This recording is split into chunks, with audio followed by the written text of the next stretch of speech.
Hello, my friends. Katie Day with the Moving to Texas team here with another episode of the Real Advice podcast. I am really excited for this week's guest and to welcome him to the podcast. He's a former law enforcement officer working for nearly a decade in the Midwest and in Virginia.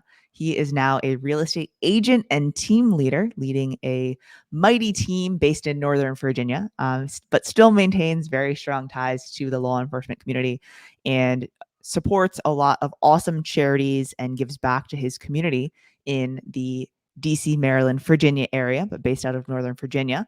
Please join me in welcoming Alex Bracke. What's going on, man? How are you? What's up? Hey, thanks for having me. I'm super excited. I am excited as well. Really excited to kind of dig in and things like that. And so, after 10 years of being in law enforcement, or 10 plus years, however long it was, you can fill me in there. You decided to go sell houses. So what was the transition of getting into real estate? Yeah, I mean, it was right at about 10 years, Yeah. split half and half between the Midwest and out here on the East Coast. And I had never considered that I wouldn't retire as a cop. I mean, I wanted to be a cop from the time I was like 3 years old. Never entered my mind that I wouldn't retire as a cop. And Yeah. there were a handful of things that happened that it sort of dawned on me that like I'm not going to be here much longer, right? And so it was like, okay, then what, right? I didn't have a backup plan. And at the time, I had bought a house, sold it, and bought another one. I used three different real estate agents for that process, and it wasn't like I had any overtly horrible experience, but I just kept feeling like, man, it just seems like this could be done better, right? For sure. I mean, at the time, I was certainly younger than I am now, and I felt like my agents were talking to me here, and I was communicating here. Like we just weren't even communicating on the same level. I felt like they didn't really understand what value proposition I was looking for. Hmm. And so it got me thinking like I think this could be done better. And so I started doing some reading on late nights, overnight in the cruiser, and kind of came to that conclusion that I think there's a place in the market for somebody like me. And so the rest is history, as they say. The transition for me was actually, I think, a little bit easier because I mean, even as a cop, right, you're still in sales. It's Yeah, just kind of, a little depending on what different, you're doing. right? And so I joke, I say, right, if I can talk, no offense, if I can talk to a crackhead and do a set of handcuffs, like Yeah. selling houses is easy, you know. So When it's you just put it it's that using. way, it certainly does sound that way. So yeah, it's using the same skill set just a little bit differently. Yeah, for sure. I always make fun of. I mean, I know Trey Serrano down here in San Yeah, Antonio, Texas. I always make fun of him. I'm like, your words are so good, and he's like, Katie, I used to have to, similar things to that. I'm like, yeah, I guess that makes sense. You got to choose your words carefully. that's Um, true. so out of curiosity, did you just quit cold turkey and hop into real estate full time, or did you do kind of the part time of both, or what was your transition into real estate? Yeah, so I did what I don't recommend anybody does, and that was I worked both. Yeah. So I worked 5 p.m. to 5 a.m. as a cop, and then I would go home, shower, try to like kind of trick my mind into thinking I was just getting up again, and then I would go into the real estate office usually from around 7 a.m. until noon. I'd go Okay. home and sleep 2 hours and do it all over again. So I lasted doing that from roughly August through the end of the year, December, Okay. and I put my 2 week notice in January 1st, 2014. Did you have a certain dollar amount that you wanted to save, or did you sell homes in that couple month time period? What was the catalyst other than no sleep? What was the catalyst of like, okay, I've got to pull the plug on one of these two things? Yeah, literally, I remember. So I joined a team at the time, Okay. and I remember going to my team lead. It was right around Halloween, so it was late October. Had been doing it for almost 3 months at that time. Yeah. I remember going to him and saying, "Bro, like I'm gonna die. Like I can't keep doing this. Right? Like Yeah. literally 2 hours of sleep every night, living on more Isn't. caffeine than Yeah. it would take to kill a horse." Um, and he was like, "Look, just keep pushing, right? Keep pushing." Because at that time, I didn't even have a sale, and I didn't even have a sale when I turned my 2 week notice in. Okay. But at that point, I could see that look, the sales were imminent. I think I probably had some stuff under contract. I don't remember for sure, but I think I said I had some stuff under contract, had a couple listings signed, and so okay, like I could start to see that sales cycle churning, and that was enough confidence then for me to say, okay, sayonara paycheck every 2 weeks. That's wild. Like, not having yet closed anything. Like, I'm so risk averse, right? Like that. I feel like for most people, when they're trying to transition from a part-time agent to a full-time agent, they're like, okay, once I have this much saved, or once I sell this many homes. But you were kind of at a point where it was like you had no other choice, right? You either had to go all in, right, or say real estate's not for me, and obviously chose real estate. Yeah, no, I was at a place where literally, I mean, my body was just Yeah, telling, like, no, that's I ridiculous. couldn't do it. And so something had to go. And I knew that, like, I wasn't going to be able to stay a cop, till retirement. So yeah, I had to pull the plug on one of them, and that was the one that went. Yeah, for sure. Well, and I mean, going on no sleep and being like real estate isn't as taxing, but it's not like, being a cop is taxing on your body, and like you have to, go talk crackheads into handcuffs and things like that, right? So I could see where, figuring out that line. So you said this is what you don't tell agents now, right? Like you're like, that's not the advice I would give to agents. Like if Yes. I were getting in and like I just didn't have, either the money saved or whatever it may be, right? And I said, okay, or the confidence maybe even. And I said, hey, I'm gonna do part-time and I'm gonna go full-time, like, sometime in the future. What advice are Mhm. you giving to agents now, like if they're in that situation? So I do think, look, I mean, the market you work in matters. I work a little bit of two, still in Northern Virginia, but they're two very different markets. Okay. One is kind of metropolitan, commutable to Washington, D.C. The other one really is not. It's a pretty rural area. Price points, the rural area is about half the price point of Yeah. the suburban area. And they're very, very different. I think in the more rural area, I think it would be possible to break into the industry doing it part time. Okay. The competition just isn't quite as intense as it is in the higher price point, the more suburban area. So With in the agents, when you suburb, say competition, you mean with other right? agents? Okay. Yeah, yeah. I mean, when I last kind of took inventory of it, the suburban area, it was roughly one in every 30 households had a realtor living in it. And so that's just a lot of competition, right?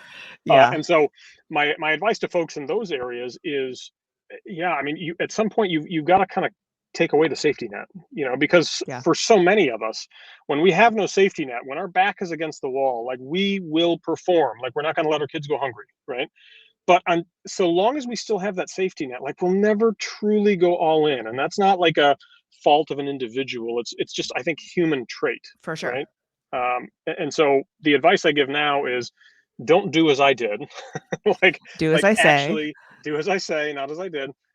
Actually just cut bait from the other job, and Yeah. I think you're going to go harder, faster, and you're going to end up, you're not going to have to wait till month 5 or 6 like I did to get that first commission check. Well, and I've often told people, like, maybe it makes more sense for you to stay at your job for another month or another 2 months or another 3 months to save up just a little bit more money so that you Yeah. feel more comfortable making that jump. But like, I would completely agree with you. The safety net or having that other job certainly makes it harder to go all in real estate. And I think, it's interesting. Do you just out of curiosity, do you now with your team, do you all allow part-time agents on the team or do you only have full-time agents? So I do. We kind of have a rule that, look, they need to be available between the hours of 8 a.m. and 2 p.m. Right. So Okay. if you have, like, say for instance, we've got a guy on the team now. He's a server at a restaurant, so he goes and works, the dinner shift, and that's fine. He can make that work. But I tell folks just pretty candidly up front is, if you've got another full time job, that's cool. You just now have two full time jobs. It's not that you're doing either one part time, because real Yeah. estate, again, in our area, other areas may be different, but where we are, it's not something you can succeed at part time. And Yeah. so if you're good with it, and I'm just upfront, like if you're good with that, you're going to be working now between the two jobs 90, maybe even 100 hours a week. Like if you're okay with that, I'm okay with that. But you just gotta go into it eyes wide open. Yeah, the commitment to the team is this many hours per week, right? And Yeah, so if you still have that other job, you're still expected to commit this many hours to the team. exactly. Um, well, and so you said 8 a.m. to 2 p.m. is kind of what you expect. Do you guys have regular accountability? Do you all have team meetings? Like what's happening, you know, during Yeah, during the week? yeah, we do. So we Monday through Thursday we have what we call a winter circle. That's from 8:30 in the morning until 9. Okay. And so it's kind of our accountability session. We'll go around just real quick, say what was the goal yesterday, what did we actually hit, and then what's the goal for today. And then so we do that for usually about 15 minutes. It's super fast. We're not telling more stories. We're just jumping right in. Yeah. And then the other 15 minutes is usually where I'll give some small training, right? Or, what is it I'm reading? What is something I saw the other day? What's a script we can go over? Like just some little piece of something, that I can give, that's running through my head, give it to the team. And, you add those up over time and it becomes something much bigger. But then from 9 until 10, then we're actually doing prospecting together in the office. And then from 10 o'clock on, it's, they're open to do whatever. Nice. One of the things that I've always been telling agents, especially lately, is like having that normal schedule, right? Having that, Yeah. Especially if you're not on a team, if you're an individual agent, like, okay, what time are you getting to the office, or what time are you firing up? I was gonna say powering, and then I decided to say firing. What time are you turning your computer on and getting to Yeah. work, right? And you should have some semblance of the same routine every single day, just because it's like that boring repetition is where, you increase your sales skills, because you're going over a script every single day. You're being held Totally. accountable on your team to your wins. And so if you're not on a team, finding an accountability partner or someone to have that 5-minute conversation every morning of like, this is what I'm doing today, this is what I did yesterday, and kind of keep Well, you. and I know you're like into coaching too. I've always been in coaching almost my entire career. I've had a coach or a mentor of some sort. Yeah. And I think one of the first lessons I learned that I still, like, to this day remember was so valuable was just that, like, the accountability piece. But my coach at the time, God love him, Paul Labossiere, I think he still is a coach. And he actually made me stroke out a check, and I don't remember how big the check was, right? But like, had to stroke out the check and write it to some entity that I didn't even like. Yeah, of course. It's never someone you like. Right, and then I had to mail it to him, and then he held on to it. And if I didn't do what I was supposed to do, then he was going to go send the check to that entity. And again, Yeah. I wish I remember what entity I made this out to, A or like the amount of the check. politician, or It something was, yeah, crazy. Yeah. Yeah. probably. Yeah. But it was, man, like that was more like fire to my feet than I had ever felt before, I think, in like any other position. And it's such a simple little thing, right? I mean, you could do that with a buddy in the office. You Yeah. each trade checks and Yeah. make it out to your ex-spouse or your That's whatever. that's the one I hear a lot, is the, like, ex spouse or whatever. I think Yeah, Paul is also one to now. I mean, and you said this was years ago. Now it's the cat food. Did he ever threaten the cat food? I do remember the cat food incident. Yeah, eating cat food on stage. Um, but now that's like the bet that seems to go around, is like, if they don't make this many appointments, then, it's you eat a can of cat food. And I'm pretty sure that Paul's the coach that I've been seeing tagged in those posts sometimes. But I'm not gonna lie. I think the best one I saw, because they actually did it. Kudos to them. oh no, Was what? the having to wash the other team lead's car in a speedo, live streamed on all the social media sites, right? And they actually made good on it. It was my, I can never cleanse my eyes enough, but A bet's a bet, though, right? Like, that's a bad. we talk Yeah. about integrity and doing the things you say you're going to do, and if you're committed, But here's the that's a cool bet. thing, right? And I remember in that instance, and in my own personal experience, and even having the winner circle with my team when we Yeah. implemented that, everybody's productivity went up, right? Like it works every single time. Yeah. And I think that's the coolest thing. I think at that time, the speedo incident, um, I think they reported both of there was two team leads at the time. Yeah. I'll let them be nameless, but I believe both of them at the time reported that was the best month that they had had, in the lead up to that For challenge. sure. And so, look, these things work. We just got to have the guts to to say, yeah, like, bring that level of accountability to me, because they do work. Yeah, we have done stuff like that. Never to that extent, but like we had one once where it was like, you get a prize if you hit your goals, but then, like, what are you giving up, or what's the punishment if you don't hit Yeah, them? So we've always had interesting ones. And one we did, like, whoever made more calls, the other person would have to, whatever the delta was, the other person would have to do that many burpees. So I ended up having to do Oh, like I love 100 it. and some burpees because my teammate, out called me. We did one, we had Oh, like that's Santa brutal. suits, like those blow up Santa suits, that you would wear as a Yeah. costume. And if people didn't hit their sales goals in the month of November, then every open house that they did in December, they had to wear the Santa suits. Oh, So that's yeah, good. we've done some fun ones, just to add a little layer of additional accountability into sales contests. So that's always fun. Oh, I love it. So it sounds like you now have, a team where you guys have regular accountability, you have these different things that you've implemented. Yeah. But like it most people on day one aren't doing these things, right? Like it's things that you realize over time are the accountability that you need. It's the, processes and things like that. So Hmm. tell me a little bit about like when you started the team. Did you always know you wanted a team? Was it out of necessity? Like how did the team come about? No, Katie, I tell folks pretty openly that I've made, I feel like, about as many mistakes as somebody can make, and this was one of them. I started a team. I had been in the industry, I don't know, maybe 2 years, and I was starting a team because I thought that was the next logical progression. That's what I was supposed to be doing. Okay. Yeah. Um, I was nowhere near ready to start a team. I had no idea what I was doing. I didn't have the systems. I didn't have the processes. I had found success myself, but again, structurally, I wasn't ready to have other agents. As a leader, I wasn't ready to be able to like parlay that information to them. So I definitely, looking back, I should have waited a little bit before I took that jump. Um, but yeah, I think the big mistake, and I was talking with actually my sponsor about this the other day.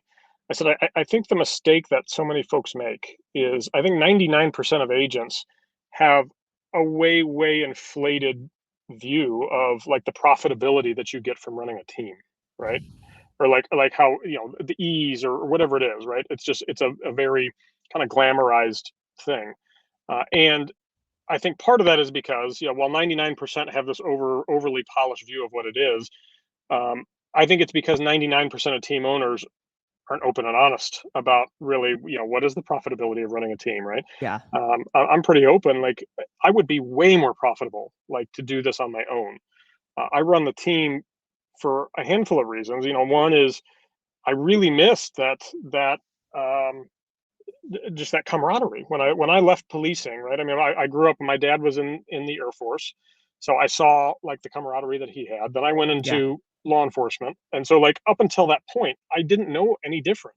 Yeah. And when I left and came into real estate, it was a little bit of culture shock, that For I sure. didn't have that same. So one for me is having a team full of people that have those like experiences, and we can kind of recreate a little bit of that camaraderie.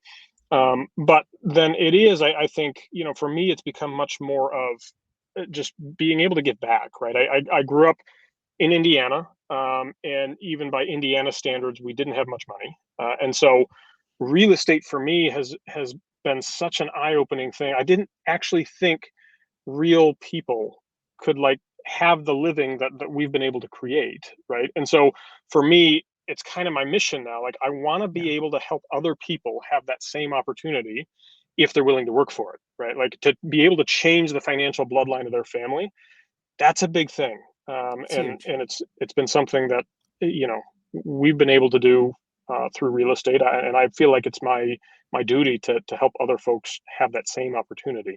And so for me, that's why I have a team now. It's certainly not the profitability of it. Yeah, no, I mean it's tough. We have those conversations a lot, and being in mastermind groups and coaching groups and things like that with other team leaders, right? Like we have these conversations and it's like we all feel the same way. Yeah, And not everyone does what you just said, right? Is kind of shares some of the numbers or shares like the expenses. And because like most team agents or most people that are thinking about potentially joining a team, they just see a split, right? And if yeah, that's 70-30, 50-50, 60-40, 40-60, like whatever that number is, they're like, oh, I'm paying you all of this money. And it's like, well, all of these things on my side, right, are expenses that you don't have to incur. And so it's interesting. What advice would you give to someone? Like if I were starting a team today, now, how long have you had your team? So I started originally around 2015. Okay. So So I'm going on decent about amount 8 of time years. now, right? Yeah. So you're what, we're in 2013. So you're 7, 8 years in to having a Yeah. team. What advice would you give to someone if they were like, okay, I'm starting a team at the beginning of the year? What advice would you give? Um, Number one, I would say, look, document everything you do Hmm. before you ever hire your first person, right? Like at least document everything from how do you qualify somebody, right? Like a lead that comes in, like what is it you're doing to qualify that person? I guess I'd even back up one step further. Make sure you have proven the concept for yourself, right? Like at least have the success you're selling. I would think at least 30, 40, 50 homes yourself. And then, yeah, once you have that, then what's your process? How did you get from 0 to 30? What is it you're doing that so many other agents aren't? And so, you're documenting your process when a lead comes in. You're documenting how you talk to them. What are those scripts, those lines that you use when they throw an objection? What is it that you're saying? So, kind of the sales side of it, documenting that whole Yeah. process, documenting your under contract process. How do you handle your contracts? What is it that you like to see done? Because essentially what this is going to turn into then is it's your job description. Yeah. When you make the hires, when you bring in your admin staff, or when you bring in a showing agent, buying agent, whatever. And it gives them a roadmap, right? They don't have to guess anymore. They don't have to go through that learning curve that you did. They get to Yeah. circumvent it, and that's part of the value that you as the team lead bring, is the ability to help people, excuse me, circumvent that learning curve and Yeah. and get to where you are way faster than they would on their own. You're helping them compress time, which is a massive value. I love that. I love that. Um, the documenting, I think, is something that's difficult, and people always try to make it way harder than it is. They're like, "Well, how do you Yeah, create these SOPs? How do you create the," and it's like, just start writing stuff down, you know? yeah, I love tools like using voice memos or Otter, OTTER.ai, or things like that where you can talk into or record a Zoom, right? And it'll give you a transcript, and then you can make that into notes or bullet point that out. And so now with AI, there's so many different things that you can use with tools to take things out of your head and get them onto paper and have, things that make it repeatable, right? And shorten yeah. that learning curve for sure. Well, and you know, I feel like back in 2015, maybe they were prevalent. I don't remember them, but even things as manual as like a virtual assistant, right? I mean, you can hire if you're at the place where you're thinking about hiring somebody. I think your first hire needs to be administrative, right, before it's anything else. That's my opinion. But if you're at that place and you're talking about doing a $40,000 salary or whatever, you certainly have the funds there to go a virtual assistant route instead, and just have that person follow you, like digitally, right, wherever you go Yeah. that day. And again, even if you don't want to be the one documenting, you can hire a virtual assistant for 1,500 bucks a month, and they'll work 8 hours a day, 5 days a week, literally just detailing and documenting every single thing that you do and how you do it. So it's something you don't even have to do it yourself if you don't want to. Wild world we live I in. know, right? So So true. obviously, with your background in law enforcement and growing up, military family and things like that, like I know a lot of the organizations that you support, are in the veteran community and in the law enforcement community and things like that. Yeah, Um, Tell me a little bit kind of about the like philanthropy and charity work that your team does, right? Because I know it's a large part of the team ethos and things like that. yeah. So tell me a little bit about that. So we do have a partner charity that we work with called Paws of Honor. Now, their whole, and I'm embarrassed to say it. Like when I was a cop, I did a lot of work with drugs. That was my specialty, and so I was in like constantly working with the canine units. I was Yeah. not a handler myself, but I was very familiar with all of them. And I didn't realize that when those canines, when they retired out of service, often early in life for a dog, because For it's a sure. hard life, not just for the humans but the dogs too. um, the medical expenses actually become property of the handler. Like the agency or the military, they stop paying for the dog's care. And so, look, these folks, they're just on a cop salary, like, or they're just in the military. Like, they don't make tons and tons of money. So having to spend $5,000 a year on dog care, like it's not insignificant. And so Paws of Honor, their whole mission is they offset those expenses for the duration of the dog's life. And so they will cover the dog's medical care, and make sure that it's all taken care of and that the service member doesn't have to pay for any of that. So they get a portion of everything we make every year. Nice. There's a couple others that we're looking at as well. One with Ridgeside Canine, similar concept, working with dogs, service dogs. But we've tried to weave this even into some of our value propositions too, right? For Yeah. clients. So for instance, and one of the things that really bothered me when as a cop when I'm going to buy a house was now in many states, and Virginia's one of them, you're not shielded necessarily. So when I bought my house, anybody who wanted to find out where my Yeah. wife and kids slept while I was at work could do it pretty easily, right? And so that was one of those things that, like, most of us cops knew, like, there's just sort of a necessary evil when we buy a house, and there wasn't a great solution for it. And before I was in real estate, I went and kind of sourced this idea, thought it might work, took it to my agent, and she looked at me like I had six heads, had no idea what I was trying to do. Title company really didn't get it, lender didn't get it, so we bought the house. So that was the first thing I did when I came into real estate. Then, is I created what's called the Homes for Cops program. I believe it's still the only thing of its kind in the entire country, where we actually help folks buy a home with some level of anonymity. So if it's not just for cops, I've used it for defense attorneys, prosecutors, Yeah. special forces, in the military. So if you work a job where you might have bad guys looking for you, it's something that we can help with, and it gives you peace of mind. So That's we do that for free for the service members. yeah, that's amazing. And it's interesting to me, like, so when you bought your first home, and you may have said this and I may have missed it, but like it was in the DMV area, yes? So the first house I ever bought was in Indiana. Okay. I sold Okay. that one, and then the second So house I bought when was all of this came here. about, this was in Indiana? The second one was here in Virginia. Yeah. Well, the reason why I say that is because, like, in the DC, Maryland, Virginia area, Northern Virginia, whatever, like, there's so much, so many different people that are working, for the government and in organizations and have jobs that are probably, where they would not want people to know where they live, kind of thing, you know. Yeah. So From a business perspective, we're in a target rich environment. Yes. yeah. Yeah. I mean, So there's a lot of folks here that can make use of it.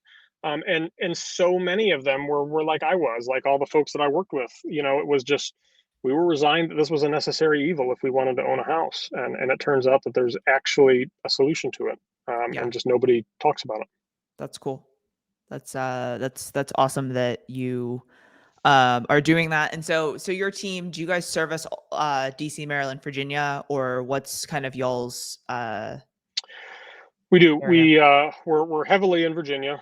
I think all of us are licensed at least in Virginia.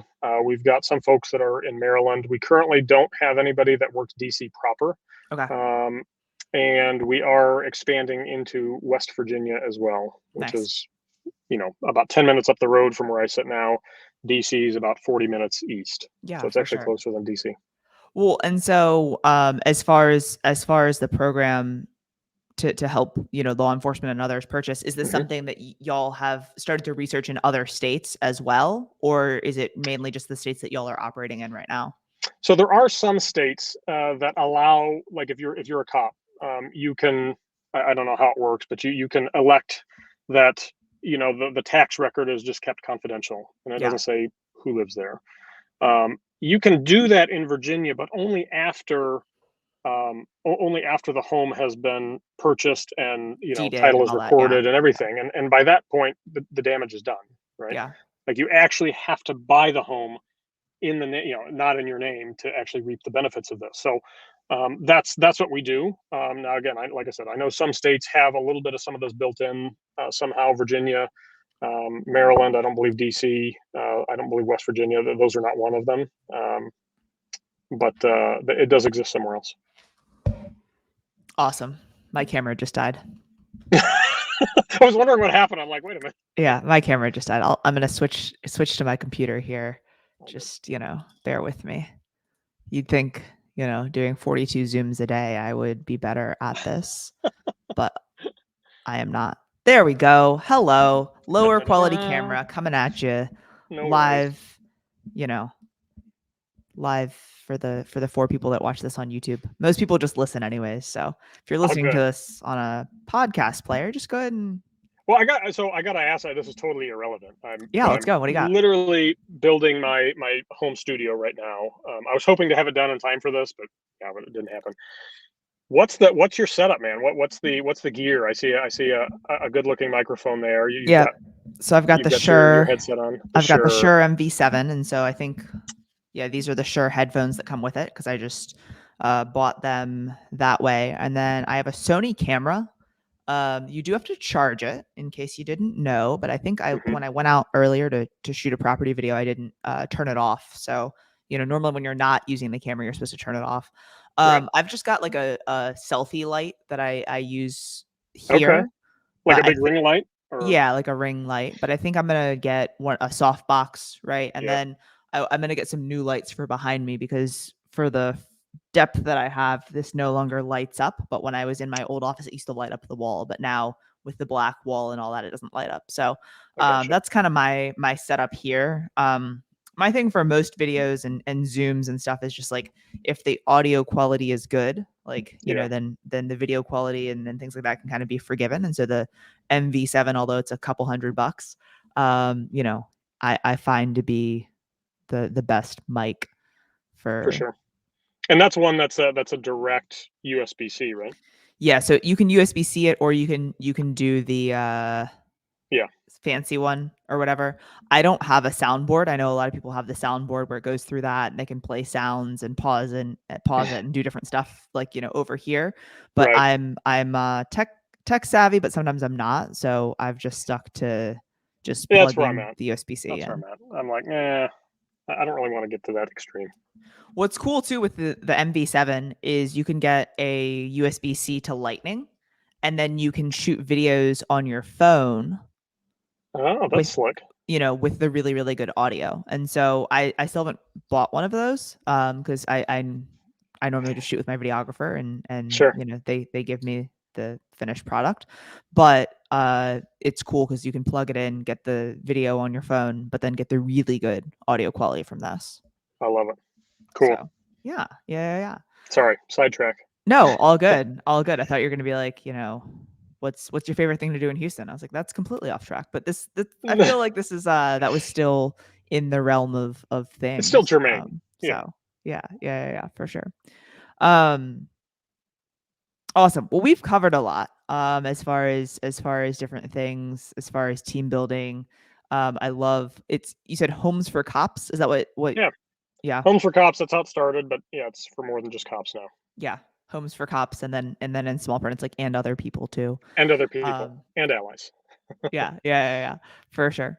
So yeah, I just love that. I love the, giving back to the community and supporting. Excited for your growth and expansion into other states. So that's awesome. So I'm gonna hit you with one last question that I give to everyone, and it Let's is do it. kind of off topic. And so that is if it were your last meal on Earth, what would you be eating? That's a good one. Um,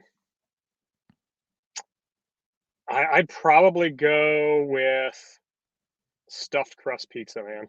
You can't beat it. It's so good. All right. Stuffed crust pepperoni. Okay. I love it. Yep. I love it. I'm not a fancy guy. I'm sure you get some folks that are like, oh, filet mignon. But nope. Give me some greasy, nasty stuffed crust pizza. Yeah, we've had a wide range of answers. It's funny because like the people that have their schedule and they stick to the things and they do the things, right? That's most of us in the real estate world, right? They're like, oh well, I would have my usual salad, or I would have my da da da da da. I'm like, but if it's your last meal, would you truly do that, or would Yeah, you're you gonna go for a go? salad? No, come They're like, oh on. yeah, maybe not, but it's always funny when people are like, it's similar to what you just did. Like you're like, oh, this is my like cheat meal. This is the thing that when I want a greasy meal, this is what I get. So I love that. Exactly. Exactly. But Alex, if someone doesn't follow you online now, where is the best place for them to connect with you on social?